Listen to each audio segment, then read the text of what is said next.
Hi friends, ಎಲ್ರಿಗೂ ನಮಸ್ಕಾರ. ಬನ್ನಿ ವೀನಸ್ 71 ಚಾನಲಲ್ಲಿ ಟ್ಯಾರೋ ರೀಡಿಂಗಲ್ಲಿ ತುಲಾ ರಾಶಿಯವರಿಗೆ ಏನೆಲ್ಲ ಈಗಿನ ದಿನಕ್ಕೆ ಗೈಡೆನ್ಸ್ ಬರ್ತಾ ಇದೆ ಮತ್ತೆ ಕರೆಂಟ್ ಫೀಲಿಂಗ್ ಏನು ತೋರಿಸ್ತಾ ಇದೆ ಅಂತ ಹೇಳಿ.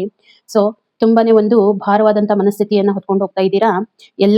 ಎಲ್ಲ ಒಂದು ಜವಾಬ್ದಾರಿ ನಿಮ್ಮ ಮೇಲೇನೆ ಇದೆ ಅಂತ ಹೇಳಿ ಆ ಒಂದು ರೀತಿ ನನಗೆ ಅನಿಸ್ತಾ ಇದೆ. ನಿಮ್ಮ ಜಾಬ್ ಇರ್ಬೋದು, ರಿಲೇಶನ್ಶಿಪ್ ಇರ್ಬೋದು, ಎಲ್ಲ ಆಸ್ಪೆಕ್ಟ್ ಇಂದ ನೋಡಿದಾಗ ನೀವೇ ಎಲ್ಲಾನು ತಗೊಂಡು ಯಾರ ಮೇಲೇನೂ ಹಾಕೋದ್ ಬೇಡ, ನೀವೇ ಮುಂದುವರಿಸ್ಕೊಂಡು ಹೋಗ್ಬೇಕನ್ನುವಂತ ಮನೋಭಾವ ನಿಮ್ಮಲ್ಲಿ ಮೂಡ್ತಾ ಇದೆ ಪ್ರೆಸೆಂಟ್ ಮೂಮೆಂಟ್ ಅಲ್ಲಿ. ಹಾಗೆ ಇನ್ನು ಗೈಡೆನ್ಸ್ ಏನ್ ಬರ್ತಾ ಇದೆ ಅಂತಂದ್ರೆ, ಕೆಲವೊಂದ್ ಸಾರಿ ರಿಲೇಶನ್ಶಿಪ್ ಅಲ್ಲಿ ನಮಗೆ ಅಥವಾ ಜಾಬ್ ಅಲ್ಲಿ ಇರ್ಬೋದು, ರಿಲೇಶನ್ಶಿಪ್ ಅಲ್ಲಿ ಇರ್ಬೋದು, ಎಷ್ಟೇ ಆದ್ರೂ ಕೂಡ ಮನಸ್ಸನ್ನ ಗಟ್ಟಿ ಮಾಡ್ಕೋಬೇಕು. ಮತ್ತೆ ನಮ್ಮಷ್ಟಕ್ಕೆ ನಾವೇ ಧೈರ್ಯ ತಗೊಂಡು ಮುಂದೆ ಹೋಗ್ಬೇಕು ಹೊರತು ಬೇರೆ ಯಾರು ಇದಕ್ಕೆ ಬಂದ್ ನಿಂದ್ರೋದಿಲ್ಲ. ಓಕೆನಾ? ಸೊ ಹಾಗಾಗಿ ನಿಮ್ಮ ಮನಸ್ಥಿತಿಯನ್ನ ಕರೆಕ್ಟ್ ಮಾಡ್ಕೊಳ್ಳಿ. ನೀವು ಯಾವುದೇ ರೀತಿಯಾಗಿ ಎಂಗ್ಸೈಟಿ ಮತ್ತೆ ಒಂದು ಫಿಯರ್ ಇರ್ಬೋದು, ಅದೆಲ್ಲ ಮನಸ್ಸಿನಲ್ಲಿ ಇಟ್ಕೊಳ್ಳಿಕ್ ಹೋಗ್ಬೇಡಿ. ನೀವೇ ಧೈರ್ಯ ತಗೊಂಡು ನೀವೇ ಅದನ್ನ ಸಾಲ್ವ್ ಮಾಡ್ಕೊಳ್ಳಿ ಅಂತ ಬರ್ತಾ ಇರುವಂತದ್ದು. ಅಷ್ಟೇನೂ ಆಗೋದಿಲ್ಲ, ಸ್ವಲ್ಪ ಧೈರ್ಯ ಮಾಡಿ. ಓಕೆನಾ? ಇದು ನಿಮಗೆ ಬರುವಂತ ಗೈಡೆನ್ಸ್ ಅಂತ ಹೇಳ್ಬೋದು. ಹಾಗಿದ್ರೆ ವಿಡಿಯೋ ಚೆನ್ನಾಗಿ ಅನ್ಸಿದ್ರೆ ಲೈಕ್ ಮಾಡಿ, ಶೇರ್ ಮಾಡಿ ಮತ್ತೆ ಕಮೆಂಟ್ ಮಾಡಿ ಅಂತ ಹೇಳ್ತಾ ಥ್ಯಾಂಕ್ ಯು.